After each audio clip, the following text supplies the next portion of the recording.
SIR আবহে তপ্ত পরিস্থিতির মধ্যেই ফের রাজ্যে জ্ঞানেশ ভারতী। কলকাতায় ডেপুটি নির্বাচন কমিশনার জ্ঞানেশ ভারতী জেলা শাসকদের সঙ্গে শুনানি নিয়ে বৈঠক করবেন তিনি। শুনানির সঙ্গে এবার বহুতলে ভোট কেন্দ্র করার দিকেও নজর দেবেন তিনি।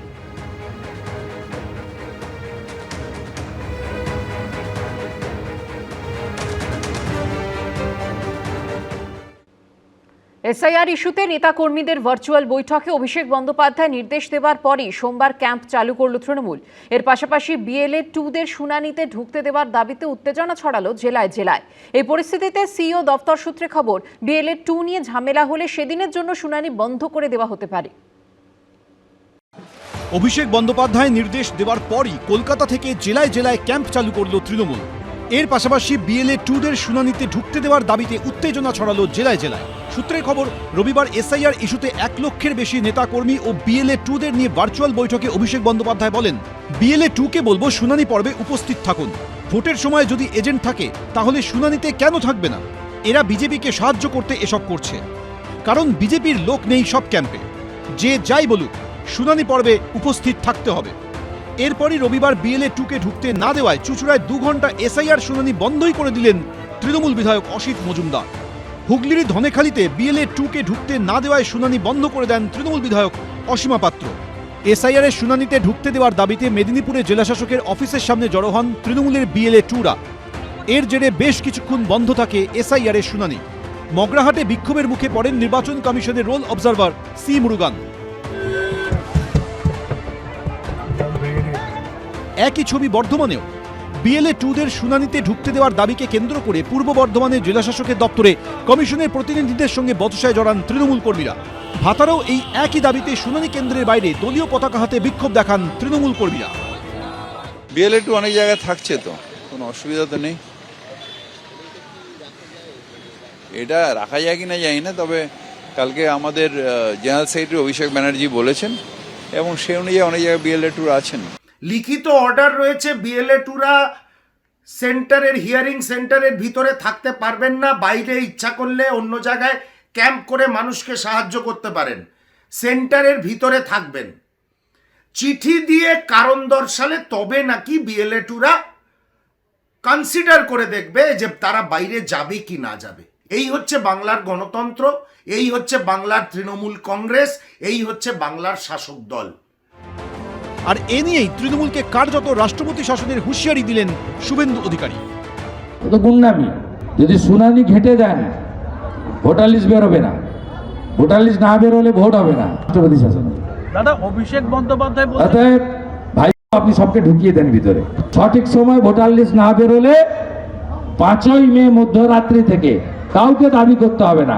সংবিধানে লেখা আছে যথাসময়ে 5 বছরের মধ্যে ভোট না হলে অটোমেটিক রাষ্ট্রপতি শাসন হবে। পুরো ভেস্তে গেল তাদের প্ল্যান। ওদের এরকমই প্ল্যান ছিল যে একবারই এসআইআরটা করব, প্রতিবাদ হবে, রাষ্ট্রপতি শাসন চাওয়া হবে, এসআইআরটাকে বিলম্ব করবে বোধহয় তৃণমূল কংগ্রেস, তখন আবার সে মেয়াদটা শেষ হয়ে যাবে, ইত্যাদি ইত্যাদি অনেক কিছু ভেবেছে। তারপর যখন ওটা হলো না, তখন ভাবলো এসআইআর দিয়ে যদি 2 কোটি নামই বাদ দেওয়া যায় তাহলে বোধহয় এবার ওরা এসে যাবে।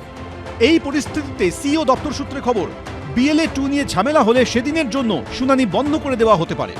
এদিকে মঙ্গলবার রাজ্যে আসছেন deputy election commissioner Gyanesh Bharti. High rise বিল্ডিংয়ে বুথ করা নিয়ে হাওড়া, উত্তর ও দক্ষিণ 24 পরগনা সহ 6-7টি জেলার ডিএমদের সঙ্গে বৈঠক করবেন তিনি। কয়েকটি শুনানি কেন্দ্র যাবেন। কমল কৃষ্ণ দে, সৌমেন চক্রবর্তী ও রুমা পালের রিপোর্ট, ABP আনন্দ। বয়সের ভারে ক্লান্ত, তবু শুনানির হাত থেকে নিস্তার পেলেন না। কারো 85 তো কারো 90 ছুঁই ছুঁই। প্রকৃত ভোটার কিনা সেই প্রমাণ দিতে সকলকে ছুটতে হলো শুনানি কেন্দ্রে। উঠল হয়রানির অভিযোগ। এরপরে অসুস্থ, অন্তঃসত্ত্বা ও 85 ঊর্ধ্বদের জন্য ছাড় দেওয়ার সিদ্ধান্ত নিল নির্বাচন কমিশন।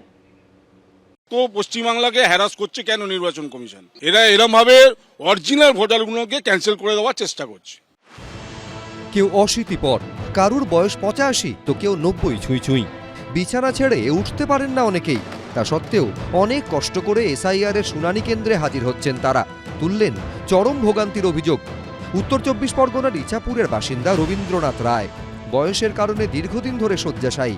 তার উপর দিন 20 আগেই ব্রেন স্ট্রোকে আক্রান্ত হয়েছেন। এই পরিস্থিতিতে ভ্যানে করে শুনানি কেন্দ্রে নিয়ে আসতে হলো তাকে। এসআইআর এর জন্য ডেকেছে আপনাকে?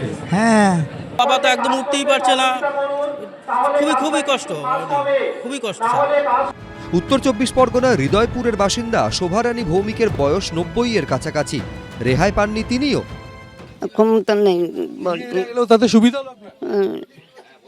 এখানে আরো সুবিধা। দুর্গাপুরের বাসিন্দা নমিতা ঘোষালের বয়স 80-র কাছাকাছি। এই বয়সে এসেও তাকে প্রমাণ দিতে হলো তিনি প্রকৃত ভোটার কিনা। আমি বেরোই না তো, কোথাও বেরোই না, বাধ্য হয়ে আসবো।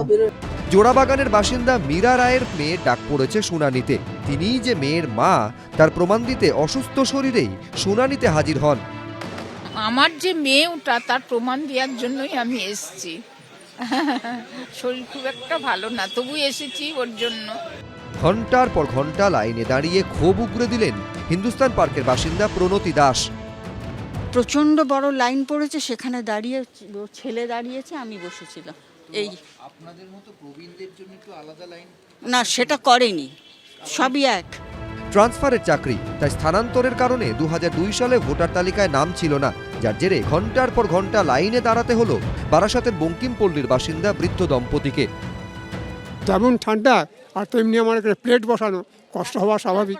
উনি শ্বাসকষ্টের পেশেন্ট, তারপরে উনি হ্যান্ডিক্যাপ, আমাদের এখন ডেকেছে। আমারও বয়স কম নাকি, 72 বয়স আমার। এইভাবে শুনানির নোটিশ পেয়ে যখন ভোগান্তির শিকার হচ্ছেন বয়স্ক মানুষরা, তখন এদিন বালির জগাছায় শুনানি কেন্দ্রে ঢুকে অসন্তোষ প্রকাশ করেন ডোমজুরের তৃণমূল বিধায়ক কল্যাণ ঘোষ। নিয়ম হচ্ছে অসুস্থ মানুষ, বয়স্ক মানুষ, তাদের বাড়ি বাড়ি গিয়ে বিএলওরা তার হিয়ারিং করবে। এই প্রেক্ষাপটে সোমবার ফের নির্বাচন কমিশনে দ্বারস্থ হল তৃণমূল। যারা সিনিয়র সিটিজেন, যারা হ্যান্ডিক্যাপ, যারা বিভিন্ন হোমে থাকেন, যাদের বাড়িতে নির্বাচন কমিশনার ভোটের সময় তাদের ভোট দেওয়ার জন্য সেখানে লোক পাঠান, তাদের কেন হিয়ারিংয়ে ডাকা হবে? সুবিধা হচ্ছে, আমরা ক্ষমা চেয়ে নিচ্ছি আজকে এই মমতা সরকারের জন্য। তাদের যে নন কোঅপারেশন এবং কমপ্লিট মানে বিরোধিতা করা এসআইআর প্রসেসের, আজকে যদি তারা পাশে থাকতেন তাহলে আজকে এই মানুষগুলোর অসুবিধা হতো না।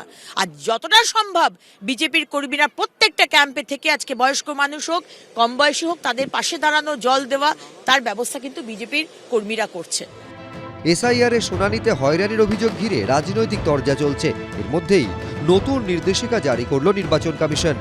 হাসপাতালে ভর্তি, অন্তঃসত্ত্বা, বিশেষভাবে সক্ষম বা 85 বছরের বেশি বয়সীদের এবার থেকে আর শুনানি কেন্দ্রে যেতে হবে না, তাদের শুনানি হবে বাড়িতেই। অন্যদিকে এসআইআর আবহে চাঞ্চল্যকর তথ্য সামনে এসেছে। 2002 সালের আগেই প্রয়াত হন বীরেন্দ্র কৃষ্ণ ভদ্রের স্ত্রী প্রতিমা ভদ্র, অথচ এতদিন ধরে ভোটার তালিকায় তার নাম রয়েই গেছে। প্রতিমা ভদ্র, বীরেন্দ্র কৃষ্ণ ভদ্রের ওয়াইফ, আগেই মারা গিয়েছিলেন। বাদ গেছেন সুজাতা ভদ্র, কৃষ্ণ ভদ্রের বোন। বোন রিলেটিভ বলেছেন ডেড অর শিফটেড, এটা বলেছেন, তাই জন্যই আমরা সেগুলো গ্রহণ করেছি। বীরেন্দ্র কৃষ্ণ ভদ্রের বোন সুজাতা ভদ্রের নামও একইভাবে রয়ে গেছিল ভোটার তালিকায়। এসআইআরে সেই নাম বাদ দেওয়া হলো। ঝিলম করঞ্জাই, রুমা পাল, মনোজ বন্দ্যোপাধ্যায়ের রিপোর্ট, এবিপি আনন্দ।